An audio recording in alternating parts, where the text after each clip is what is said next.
Today's High Performance Podcast is brought to you by Phegan Digital. It's the only place to track and keep yourself accountable by looking at all of the essential numbers, from buyer appointments, market appraisals and listing appointments, to listings, sales and income, and working in 45-minute sessions. You'll find it all on Phegan Digital. Welcome to High Performance, a podcast featuring Josh Phegan and Alexander Phillips. Alex, I think that we're in a really great position in that, both of us have been able to have long-term teams, and it makes a big difference inside of your business when you're not constantly turning people every 6 months and you're actually having long-term players inside of your team that can actually get the way that you think, but have actually bring unique skill sets and structure to really go to perform at its best. If you think about the power of a team, could you do what you do without having the salespeople and without having a great gun operations person in your business today? Just thinking about it here, Josh, with my team, we've got over 80 years of combined experience.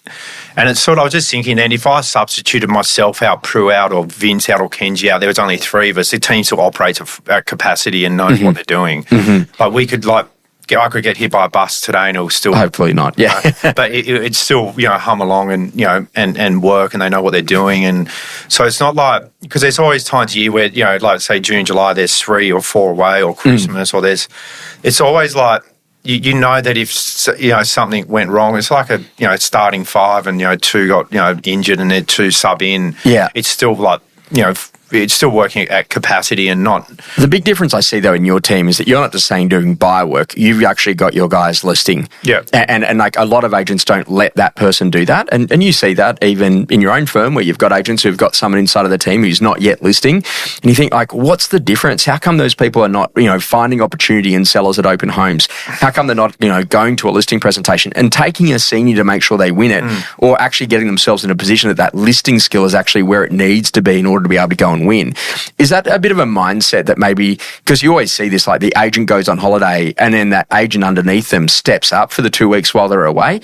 And does that mean that the agent is inadvertently maybe smothering them or not giving them enough opportunity, or maybe preventing them from losing, so therefore they're not having that opportunity to learn? Because there's nothing like losing a listing to make you a better presenter, right? No, I think I think what I've done well with my team is let them go out. And they back this up. I'm not a micromanager. I might I expect you to be excellent at what you do. I might Yeah? break their balls every day, be pushy and tell them do this, do that, but not in a way that sort of holds them back. It's more like it's the pressure of expectation, though. Yeah, it's high expectations, but also go do listings and do whatever.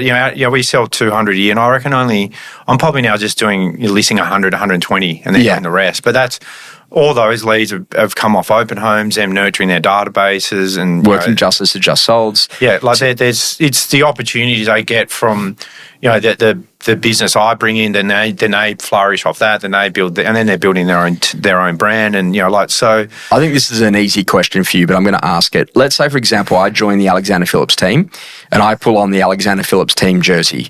What does it mean to pull on the Alexander Phillips jersey? What are some of the things that means out there in marketplace, and what the expectations are around me as an individual? High at 6-star level of service. Be approachable. Be informative, have great product knowledge, have the best buyer work, and know your properties intimately, and work well with the team. And I think that level of energy that you bring in, and making sure that no one's bigger than the team. We all do great work, because how you service a buyer, how you service a seller, the types of conversations that you have in market are going to be massively important. What I think that literally is that sometimes as an agent, you don't get that clear about what it means to join this team. So there's legacy, there's expectation, there's client base. You're going to have a ton of opportunity on heaps of people to go to call, but make sure that you actually dot I's, cross T's, because don't leave us exposed. And it's that classic thing, don't go and say you've signed up the agency agreement and then bring it back, but you haven't got the vendor signature on it. Exactly. That's not good for us to go and do rework. Do you think that literally enough agents haven't maybe established their standards, and so therefore their team don't know what the standards actually are to live by, and that's why it gets flimsy? Correct. Well, yeah, and we don't have a set of team standards, but they know, the expectations there on how you dress, how you talk to people, how you, communicate, your body language, all of that. So I think all that comes from, But you're quick to pull up bad behaviour. Yeah. And what I mean by poor behaviour, like if I'm a couple of minutes late, where were you today, Josh? Like, and I know that sounds funny, but it's like, I know that I've got to be here. The podcast studio's got to be set up. The aircon's got to be on. The lighting's got to be on. We've got to be ready to go. Yeah. But if I do that, you reward me with the energy and the effort. Exactly. But if I don't do that, I'm in trouble, right? Yeah. So that's a really important part. Teach people how to work with you, show them what the expectations are, and then go and deliver on that.